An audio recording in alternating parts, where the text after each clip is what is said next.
Hello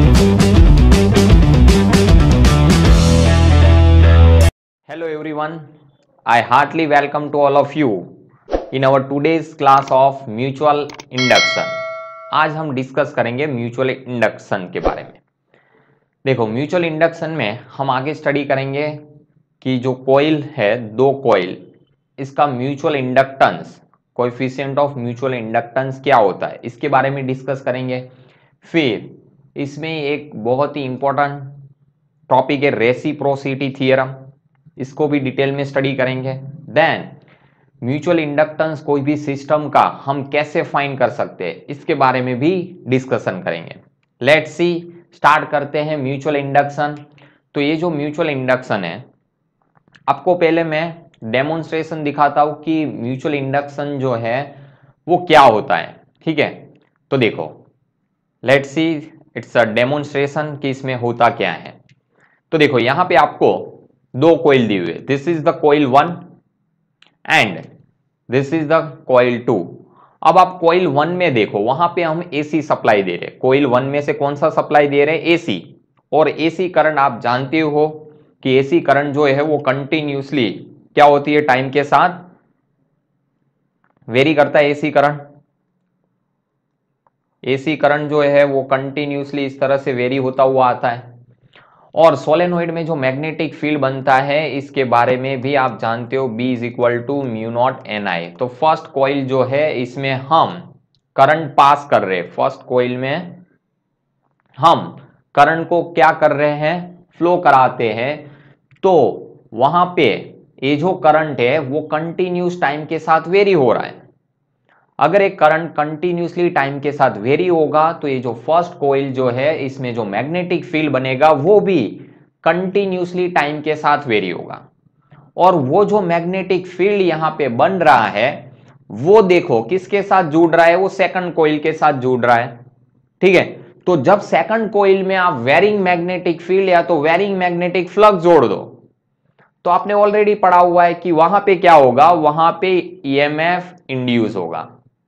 और अगर EMF induce हुआ तो वहां पे सर्किट अगर क्लोज है तो वहां से करंट भी फ्लो होता है। और अगर आपने वहां पे गैल्वेनोमीटर लगाया है तो गैल्वेनोमीटर डिफ्लेक्शन दिखाता है। तो इस तरह से आप करंट जो है इसको वहां पे मेजर कर सकते हो। देखो बच्चों, कॉइल 1 जो है, इसमें से हम AC सप्लाई दे रहे हैं। तो वहां पे देखो varying magnetic field, varying magnetic flux produce होता है और वो सेकंड कॉइल जो है इसी के साथ वो जुड़ता है। अगर वहां पे सेकंड कॉइल के साथ वेरिंग मैग्नेटिक फील्ड जुड़ता है तो यहां पे देखो, ये आपको क्या दिया है? गैल्वेनोमीटर। ठीक है, वो गैल्वेनोमीटर में आप देखो डिफ्लेक्शन मिलेगा आपको। ठीक है, तो दो कॉइल है। एक कॉइल में हम क्या करते हैं कि करंट पास करते हैं और जो सेकंड कॉइल है इसके साथ ये जो फ्लक्स में जो बदलाव हो रहा है वो वहां पे जुड़ता है। ठीक है, तो वहां पे भी इंड्यूस EMF मिलता है। तो ये जो फिनोमेना है इसी को ही बोला जाता है म्यूचुअल इंडक्शन। क्या बोला जाता है? This is called mutual induction. ठीक है, चलिए आगे देखते हैं इसकी डेफिनेशन क्या होती है। चलिए, म्यूचुअल इंडक्शन जो है इसकी डेफिनेशन समझने के लिए यहां पे देखिए, यहां पे हमें दो कॉइल दी हुई है। This is the coil 1, this is the coil 2, this is C1 and this is C2। ये दो कॉइल हैं। अब कॉइल 1 जो है, इसमें हम करंट पास करते हैं। चलो, ये दो कॉइल है, एक कॉइल में से हम करंट पास करते हैं तो कॉइल 1 में जो मैग्नेटिक फील्ड जो बन रहा है वो सेकंड कॉइल के साथ जुड़ता है।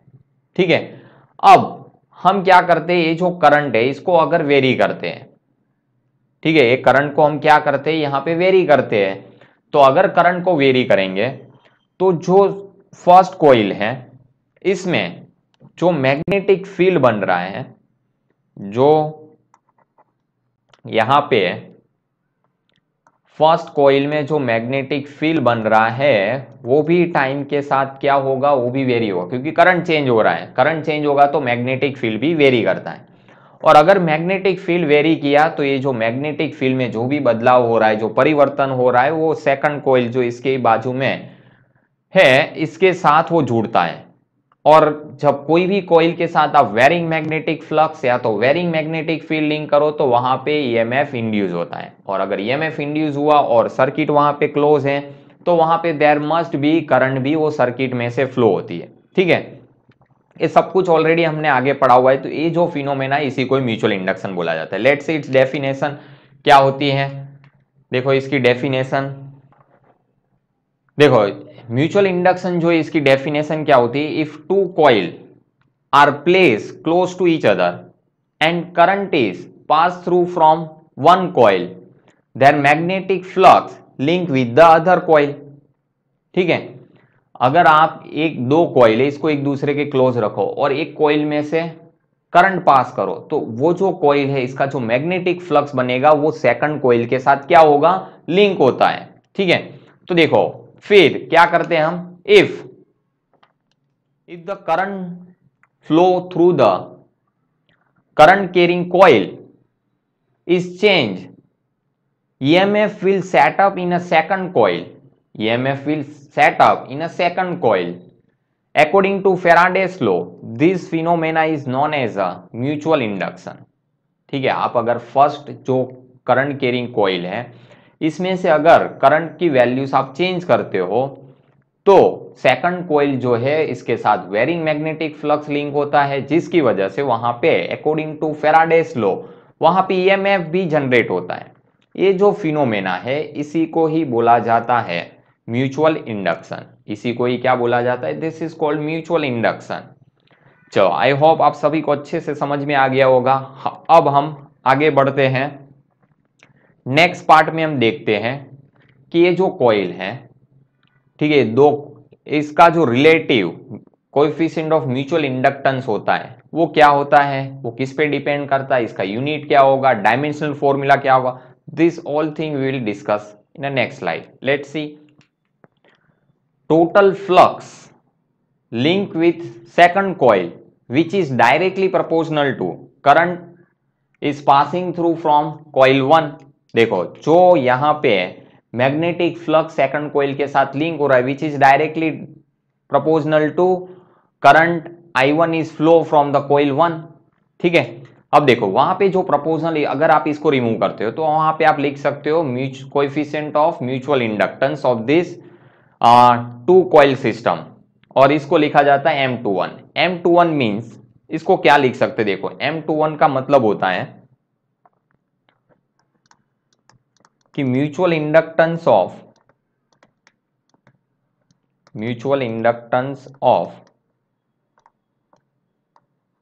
Coil 2 with respect to coil 1।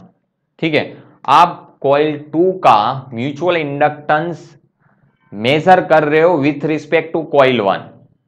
ठीक है, जैसे आगे आपने पढ़ा है कि भाई F21 लिखा है फोर्स, तो आप इसको क्या बोलते हो, फोर्स ऑन 2/1।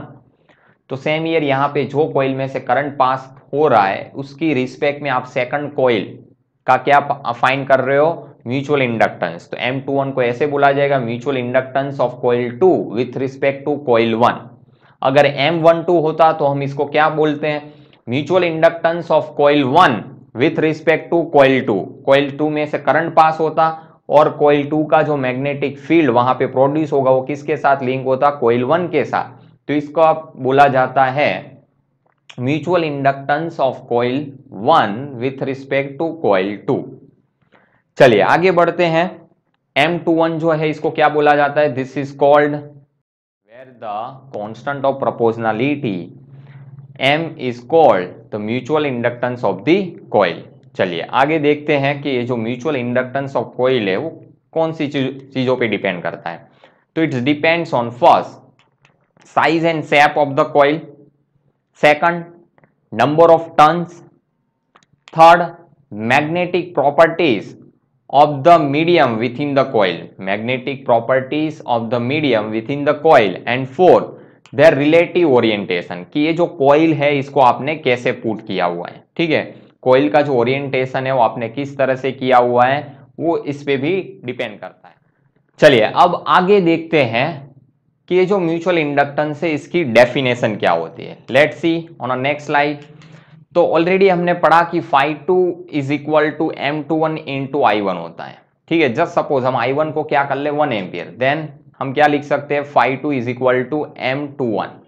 ठीक है, तो देखो हम इसको एज ए डेफिनेशन हम लिखना है तो हम क्या लिख सकते हैं, तो इसका मतलब ये हुआ कि when 1 ampere current is passing through from coil 1, magnetic flux link with second coil which is numerically equal to the mutual inductance of coil 2 with respect to coil 1।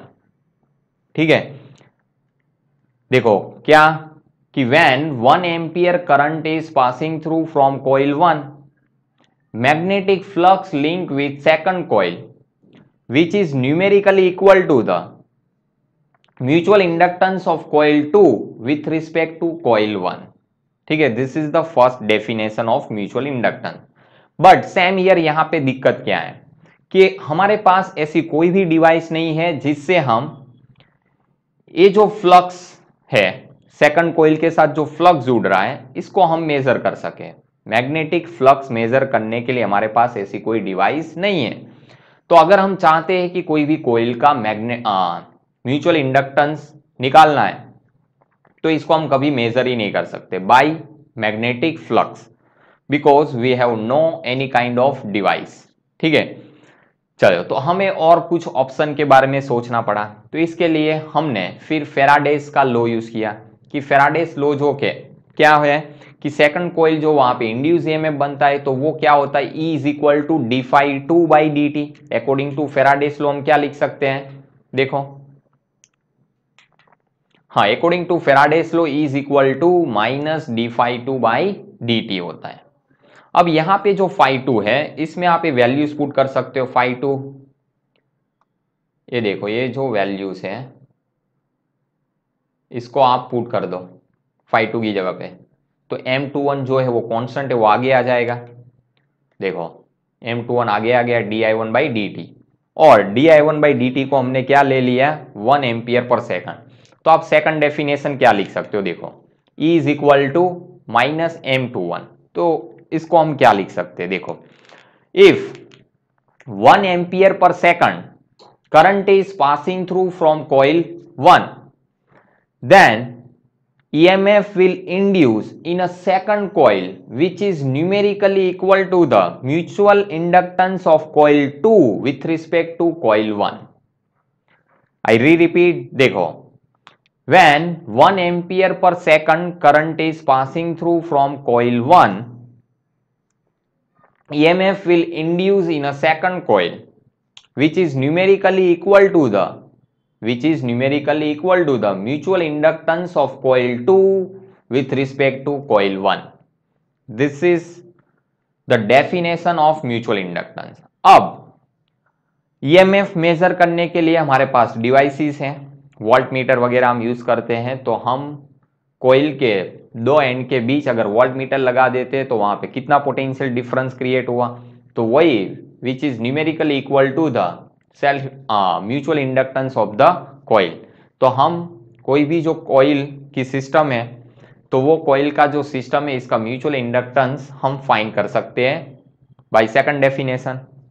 चलिए नाउ तो यूनिट जो है और इसका जो dimensional formula mutual inductance of coil का, वो already हमने जो सेल्फ इंडक्टेंस पढ़ा था म्यूचुअल इंडक्टेंस, ये दोनों सेम ही चीज है, सिर्फ वहां पे सिंगल कॉइल खुद के ही टर्न्स के साथ जो खुद का ही मैग्नेटिक फील्ड वहां पे लिंक होता है तो वहां पे जो इंड्यूस ईएमएफ बनता है इसको सेल्फ इंडक्टेंस हम क्या बोलते थे, सेल्फ इंडक्शन। एंड वो जो कॉइल है उसका भी जो कांस्टेंट होता है इसको हम बोलते थे self inductance of the coil. यहाँ पे दो कॉइल है, कितनी कॉइल है, दो कॉइल। तो हमने ये जो दो कॉइल के बीच का जो कांस्टेंट होता है इसको नाम दिया म्यूचुअल इंडक्टेंस ऑफ कॉइल। अब ये भी सेम ही है तो इसके भी जो यूनिट वगैरह है वो सेल्फ इंडक्टेंस के जो थे वही इसके यूनिट और डायमेंशनल फॉर्मूला है। चलो तो फर्स्ट तो इनके बारे में किसने बताया था, हेनरी नाम के साइंटिस्ट ने। तो एक यूनिट है हेनरी, वेबर पर एम्पियर और volt into second upon ampere. ठीक है, and dimensional formula m1 L2 T-2 और A-2।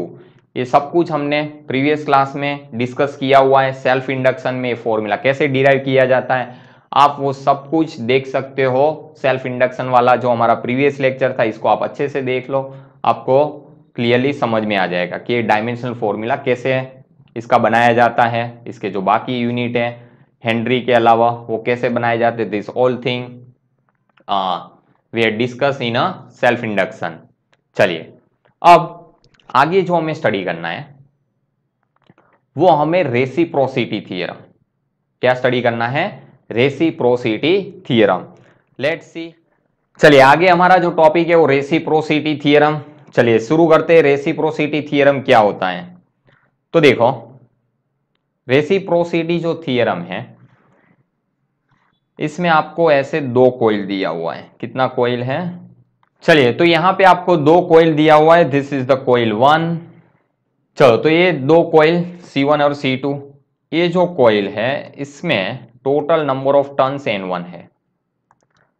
पर यूनिट लेंथ जो नंबर ऑफ टर्न्स है वो N1 है, स्मॉल n1। और ये जो कॉइल है बड़ी, इसका एरिया है A। और यहाँ पे जो सेकंड कॉइल है इसमें total number of turns N2 है। पर यूनिट लेंथ में जो नंबर ऑफ टर्न्स है वो स्मॉल n2 और इसका जो एरिया है वो स्मॉल a है। ठीक है। अब ये दोनों कॉइल, फर्स्ट कॉइल में से हम क्या पास करते हैं? करंट पास करते हैं। तो देखो फर्स्ट कॉइल में जैसे हम करंट पास करते हैं तो वहां पे क्या बनता है? Magnetic field. तो मैग्नेटिक फील्ड कितना होगा? तो यहां पे हम लिख सकते हैं magnetic field in coil 1 due to current I1 कितना होगा? This is B1। Magnetic field कितना होगा? This is B1 is equal to mu naught N1 I1। और आप इसको सिंप्लीफाई कर सकते हो म्यू नॉट N1 बाई, दोनों की लेंथ सेम है, N1 into I1। This is the magnetic field produce in a first coil due to current I1।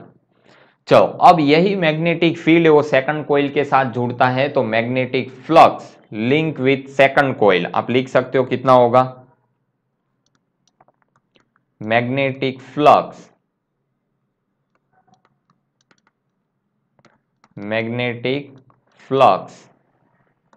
linked with coil 2। तो आप इसको लिख सकते हो phi2 is equal to B1 और कॉइल 2 का एरिया जो है वो A है और नंबर ऑफ टर्न्स कॉइल के कितने हैं? N2 है। जो सेकंड कॉइल है इसके नंबर ऑफ टर्न्स N2 है, इसका जो एरिया है वो A है और जो B1 वो मैग्नेटिक फील्ड जो फर्स्ट कॉइल ने बनाया वही वहां पे जुड़ेगा। तो flux phi2 is equal to क्या हो जाएगा? तो देखो mu naught N1 N2 I1 to A upon L। This is the flux phi2। ठीक है, टोटल इतना फ्लक्स लिंक होगा। चलिए अब हमें फाइंड करना है mutual inductance of coil 2 with respect to coil 1। तो इसके लिए हम क्या करेंगे? तो इसका भी हमारे पास फॉर्मूला है।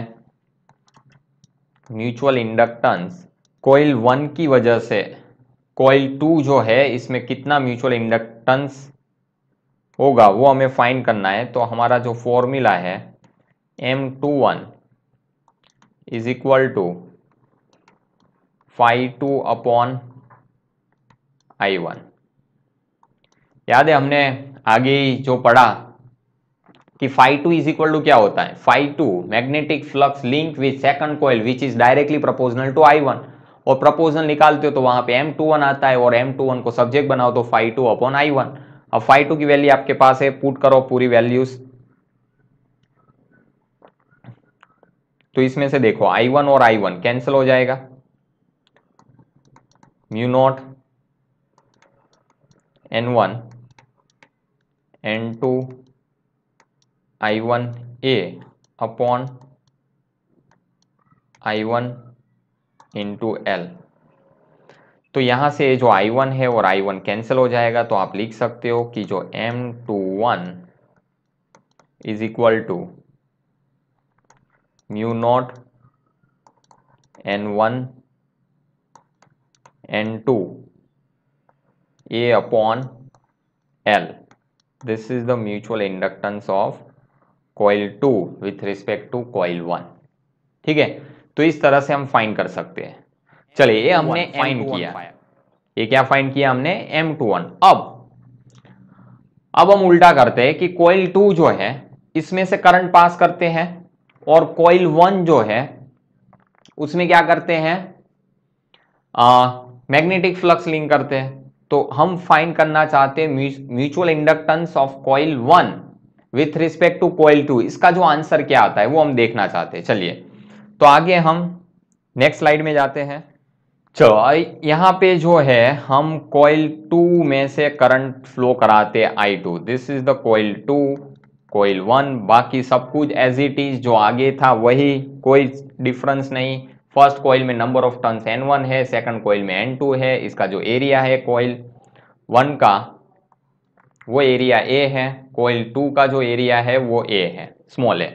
ठीक है, तो अगर आप इसको साइड पे से देखोगे तो आपको ऐसा दिखेगा। देखो, एक बड़ी कॉइल, बड़ा सर्कल और एक छोटा। तो जो बड़ा सर्कल है इसका एरिया A है और ये जो छोटा है इसका एरिया स्मॉल है। ठीक है, अगर आप साइड व्यू देखोगे, कॉइल ऐसे पुट की हुई है, तो अगर आप साइड से देखो, आपको फ्रंट व्यू दिया है, अगर आप साइड से देखोगे तो आपको इस तरह से दो सर्कल दिखेंगे, बड़ा सर्कल एक छोटा सर्कल। ठीक है, तो देखिए अब हमें क्या फाइंड करना है, M12 क्या फाइंड करना है। Now we want to find mutual inductance of coil 1 with respect to coil 2। तो हमने सेकंड कॉइल में से करंट पास किया, इसका जो मैग्नेटिक फील्ड बनेगा वो किसके साथ जुड़ेगा, फर्स्ट कॉइल के साथ। चलिए, तो शुरू करते हैं कि फर्स्ट कि जो मैग्नेटिक फील्ड बनेगा, ठीक है, जो मैग्नेटिक फील्ड बनेगा वो कितना होगा, magnetic field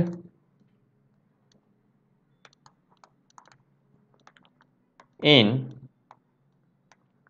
second coil due to current I2, current I2 की वजह से जो मैग्नेटिक फील्ड बनेगा वो कितना होगा। तो आप इसको नोट कर सकते हो, B2 is equal to mu naught N2 by L into I2। This is the magnetic field produce in a second coil due to current I2। Now this magnetic field link with the first coil, तो magnetic flux link with first coil क्या होगा। तो देखो, magnetic flux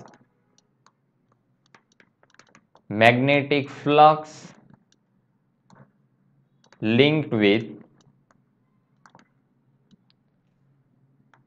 first coil is, तो इससे आप लिख सकते हो phi1 is equal to first coil में number of turns N1, magnetic field B2, और अब सबसे जो इंपॉर्टेंट चीज है वो एरिया में, कि आपके पास दो एरिया है, उसमें से कौन सा, जो अगर आप फर्स्ट कॉइल की बात करो तो फर्स्ट कॉइल का एरिया कैपिटल है और छोटी जो सेकंड कॉइल है इसका एरिया है स्मॉल है। तो ये दोनों एरिया में से आप कौन सा एरिया पसंद करोगे। ठीक है, वो आपके पास चॉइस नहीं है, आपको जो एरिया ऑलवेज यहाँ पे जो सिलेक्ट करना है, जो कंसीडर करना है, वो ऑलवेज स्मॉल वाला एरिया ही आपको कंसीडर करना है। यहां पे कौन सा एरिया कंसीडर किया जाएगा, दोनों केस में जो स्मॉल एरिया है वही कंसीडर किया जाता है, वही इफेक्टिव एरिया होता है। ठीक है, अगर आप देखो तो मैग्नेटिक फील्ड जो यहाँ पे होता है वो सेंटर में होता है, तो ये जो स्मॉल एरिया है बीच वाले पोर्शन में होता है ना, मैग्नेटिक फील्ड सब कहाँ पे होता है, जो छोटा वाला एरिया है उसके साथ ही जुड़ा होता है, वही हमें कंसीडर करना है। ऑलवेज स्मॉल एरिया जो है वो ही एरिया ऑलवेज कंसीडर किया जाता है, वही इफेक्टिव एरिया होता है। देखो ऐसा क्यों, तो इसके लिए आपको बताता हूं, आप लोगों ने कैपेसिटर पढ़ा होगा, ठीक है। ये कैपेसिटर की दो प्लेट है, ये कैपेसिटर की क्या है, दो प्लेट है, पैरेलल प्लेट कैपेसिटर, आप लोगों ने पढ़ा होगा। ये जो प्लेट है वो पॉजिटिव है, this plate is negative and the area of this plate is a, and ये जो प्लेट है इसका एरिया है स्मॉल है। अब आप ध्यान से देखो, यहां पे इलेक्ट्रिक फील्ड बनेगा ऐसे, ठीक है। और आपको पूछा कि भाई पैरेलल प्लेट ये जो कैपेसिटर है, तो इसका आप इफेक्टिव कैपेसिटेंस फाइंड करोगे तो आप इसका फॉर्मूला क्या लिखोगे, ठीक है। अगर आपको इसका इफेक्टिव कैपेसिटेंस बताना है तो आप क्या लिखोगे, तो सिंपली आप क्या लिखोगे, फॉर्मूला क्या होता है, epsilon not a by D, ये दोनों के बीच का डिस्टेंस डी है, तो एप्सिलॉन नॉट ए, अब छोटा एरिया की बड़ा, क्योंकि इलेक्ट्रिक फील्ड देखो ये बड़ा एरिया है छोटा एरिया है, तो इसमें सिर्फ इतना ही जो एरिया है छोटा एरिया, उसमें जो इलेक्ट्रिक फील्ड बन रहा है वही दो प्लेट के बीच, वही इफेक्टिव एरिया है, स्मॉल है। कौन सा इफेक्टिव एरिया आएगा, small A by D, epsilon not a by D. तो ये दो प्लेट इस तरह से पैरेलल हैं, एक प्लेट का एरिया छोटा है, एक प्लेट का एरिया बड़ा है, तो इसके बीच में हमें इफेक्टिव कैपेसिटेंस फाइंड करना है। तो इसमें ऑलवेज कौन सा एरिया कंसीडर किया जाता है, जो स्मॉल एरिया है, क्योंकि वहां पे जो इलेक्ट्रिक फील्ड है वो दोनों के बीच में रहेगा। बाकी यहाँ पे देखो इलेक्ट्रिक फील्ड लाइंस क्या हो रही है, बाहर चली जा रही है, तो यहाँ पे थोड़ी कैपेसिटेंस इसका बनेगा, ठीक है। तो ऑलवेज जो स्मॉल एरिया होता है वही कंसीडर किया जाता है। इसलिए यहाँ पे हम क्या लिख रहे हैं कि मैग्नेटिक फील्ड में भी हम कौन सा एरिया कंसीडर करेंगे, स्मॉल वाला ही। चलो, तो flux link with first coil, this is N1 B2A. Now we want to find mutual inductance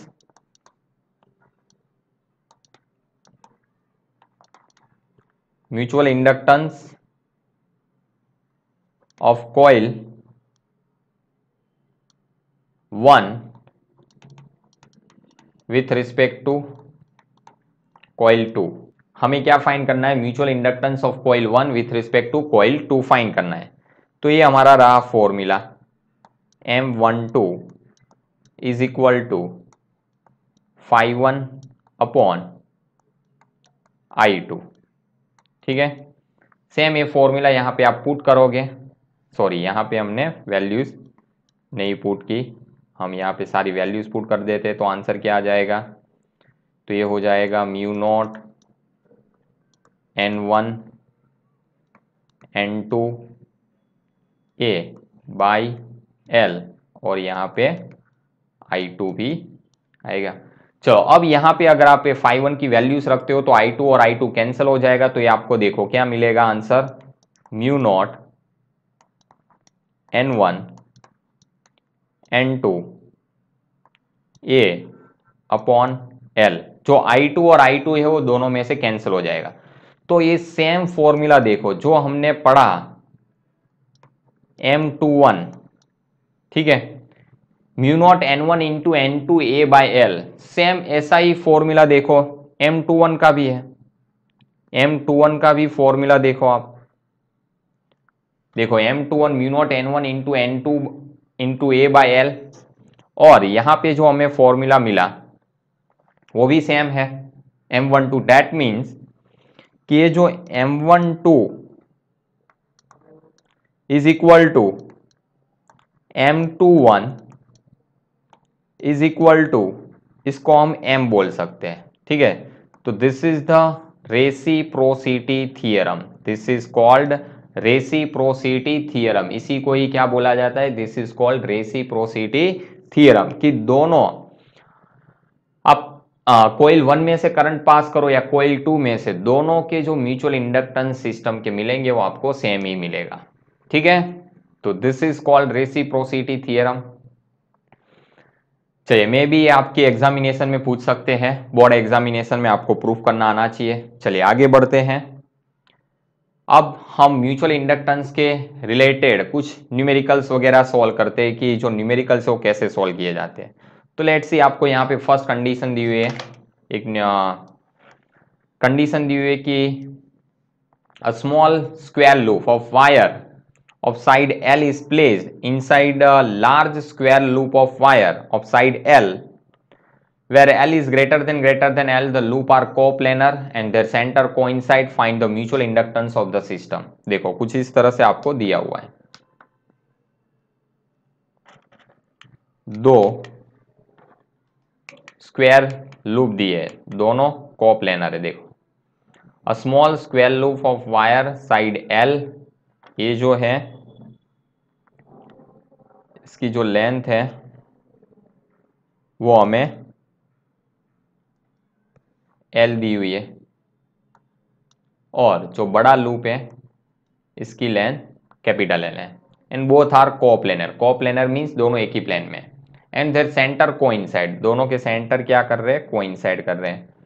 find the mutual inductance of the coil of the system, ये दोनों सिस्टम का हमें म्यूचुअल इंडक्शन फाइंड करना है। चलो भाई, बहुत बढ़िया। मान लो कि फर्स्ट कॉइल, ये जो बड़ा लूप है उसमें से करंट आई फ्लो हो रहा है, ठीक है, वहां से करंट आई फ्लो हो रहा है, तो इसका जो मैग्नेटिक फील्ड है वो this is the first loop, this is the second loop. तो फर्स्ट लूप में से करंट आई पास हो रहा है तो वो मैग्नेटिक फील्ड प्रोड्यूस करेगा, और वो जो मैग्नेटिक फील्ड है वो किसके साथ जुड़ेगा, वो स्मॉलर लूप के साथ। इसका एरिया फाइंड कर लो और फ्लक्स फाइंड कर लो, इसके साथ कितना फ्लक्स जुड़ रहा है। अगर आपने फ्लक्स फाइंड कर लिया तो म्यूचुअल इंडक्टेंस का फॉर्मूला है M = phi/I, इसकी वैल्यू पुट कर दो एंड इजीली फाइंड। तो देखो, फर्स्ट इसका सॉल्यूशन स्टार्ट करते हैं। तो देखो यहाँ पे कॉइल फर्स्ट जो बड़ा लूप है उसमें से करंट आई फ्लो हो रहा है, तो वहां पे मैग्नेटिक फील्ड हमें फाइंड करना है कि टोटल मैग्नेटिक फील्ड वो कितना बनाएगा, ठीक है। तो इसके लिए आप लोगों ने चैप्टर नंबर 4 में पढ़ा होगा, ठीक है। यहां से अगर करंट आई पास हो रहा है, ये स्क्वायर है, तो ये जो एंगल है this is 45 and this is also 45, और ये जो डिस्टेंस होता है दिस इज L/2 डिस्टेंस। कितना डिस्टेंस होगा, L/2। तो इसका जो फॉर्मूला है B = μ0I/4π, और जो R है, R को आप लिख सकते हो L/2। फॉर्मूला होता है sin θ1, तो sin θ1 mean sin 45 plus sin θ2, तो वो भी sin 45, ऐसे आप लिख सकते हो। और ऐसे कितनी साइड है टोटल, ये जो करंट आई पास होगा तो इसकी वजह से जो मैग्नेटिक फील्ड बनेगा वो हमने फाइंड कर लिया। चलो अब इसको और सिंप्लीफाई करते हैं, तो आप इसको लिख सकते हो दिस इज μ0I/, यहाँ से 2 कैंसिल हो जाएगा, तो यहाँ पे हम लिख सकते हैं पाई इंटू L, और एक 2, एक क्या बचेगा 2, और sin 45 मीन्स 1/√2 प्लस 1/√2। चलो इसको और सिंप्लीफाई करो, और ऐसी टोटल कितनी साइड है 4, तो हम आगे एक और 4 रख देते हैं। कितनी साइड है ऐसी 4, तो 4 आगे पुट करना पड़ेगा। चलो यहाँ से 2 कैंसल, इसको और सिंप्लीफाई करो, तो यहाँ से LCM सेम निकलेगा, तो 1 + 1 2, तो 2/√2, 2 μ0I/π इंटू L, और यहाँ हो जाएगा 2/√2, दिस इज 1 + 1, तो ये √2 और √2 यहाँ से कैंसल, तो एक √2, 2 को क्या लिख सकते हो √2 इंटू √2, तो √2 डिवाइड में से और ऊपर दोनों कैंसल, तो एक √2 बचेगा। तो ये तुम्हारा जो मैग्नेटिक फील्ड आएगा वो आप लिख सकते हो 2√2 μ0I/π into L, this is the magnetic field.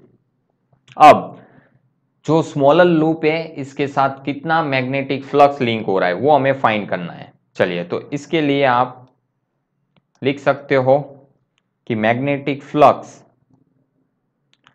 Magnetic flux linked with smaller loop is this is the flux is equal to, यहाँ पे नंबर ऑफ टर्न्स वगैरह की कोई बात नहीं की है तो आपको लिखने हैं B into area of this smaller loop, तो वो हो जाएगा बी इंटू एल स्क्वायर। ये जो स्मॉलर लूप है इसका एरिया क्या होगा, स्क्वायर का एरिया एल इंटू एल, तो एल स्क्वायर हो जाएगा। चलो अब यहाँ पे आप सारी वैल्यूज पुट कर दो तो आपको फ्लक्स मिलेगा 2√2 mu naught I into L square upon pi into L. चलो अब ये सिस्टम का म्यूचुअल इंडक्टेंस फाइंड करना है, तो म्यूचुअल इंडक्टेंस का जो फॉर्मूला होता है वो m is equal to phi by I, क्या होता है फाई बाई आई। चलो यहाँ पे फाई की जो वैल्यूज आपको मिली वो यहाँ से फाई की वैल्यू यहाँ पुट करो, तो एक आई इधर है एक आई डिवाइड में, वो दोनों कैंसिल हो जाएगा, तो आपको म्यूचुअल इंडक्टेंस जो है वो मिलेगा 2√2 म्यू नॉट, तो mutual inductance m is equal to 2√2 mu naught L square upon pi into L, this is the answer. ठीक है, तो इस तरह से आप कोई भी सिस्टम का म्यूचुअल इंडक्टेंस फाइंड कर सकते हो। चलिए ये हुआ स्क्वायर लूप। जस्ट सपोज कि अगर हमें सर्कुलर लूप दिए हो तो इसका कैसे फाइंड कर सकते हैं, चलिए तो आगे देखते हैं सर्कुलर लूप के लिए कैसे फाइंड किया जाएगा। तो देखो conducting loop of radius r place concentric with another loop of much larger radius r so that the both loop are coplanar, find the mutual inductance of the system of two loops, take r is greater than r। देखो same year आपको दो loop दिए, इधर कितने loop दिए आपको, दो loop दिए हैं। फर्स्ट जो लूप है इसकी रेडियस r है, छोटे वाले लूप की रेडियस स्मॉल r है, और बाहर वाले में से करंट पास हो रहा है आई। चलो तो ये सिस्टम का भी हमें म्यूचुअल इंडक्शन फाइंड करना है, तो फर्स्ट मैग्नेटिक फील्ड फाइंड कर लो इन अ फर्स्ट बिगर लूप। कितना मैग्नेटिक फील्ड बनेगा करंट आई की वजह से, तो ऑलरेडी आप जानते हो mu naught I by 2r। चलो यहाँ पे नंबर ऑफ टर्न्स वगैरह की कोई बात नहीं की हो तो हम मान लेते सिंगल टर्न से, तो फर्स्ट लूप जो है बड़ा लूप जो है उसमें करंट आई पास हो रहा है, तो इसकी वजह से वहां पे सेंटर पे जो अंदर जो स्मॉलर लूप आया हुआ है इसके साथ कितना मैग्नेटिक फ्लक्स मैग्नेटिक फील्ड वहां पे जुड़ेगा, तो होगा mu naught I upon 2r। चलिए फिर इसके बाद magnetic flux link with magnetic flux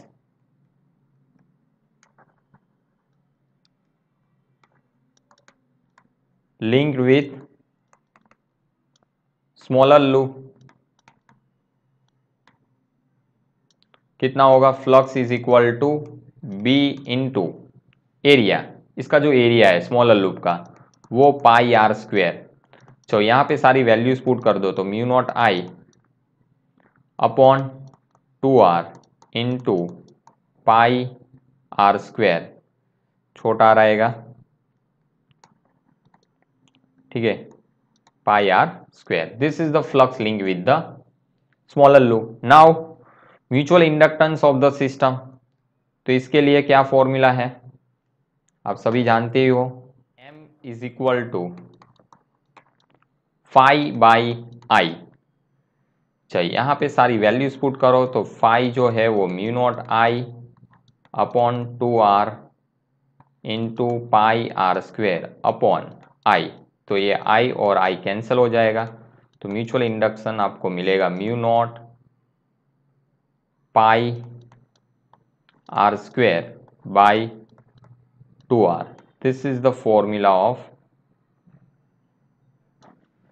mutual inductance of two circular loop. चलिए तो इस तरह से आप कोई भी सिस्टम दी हो इसका म्यूचुअल इंडक्टेंस आप आसानी से फाइंड कर सकते हो।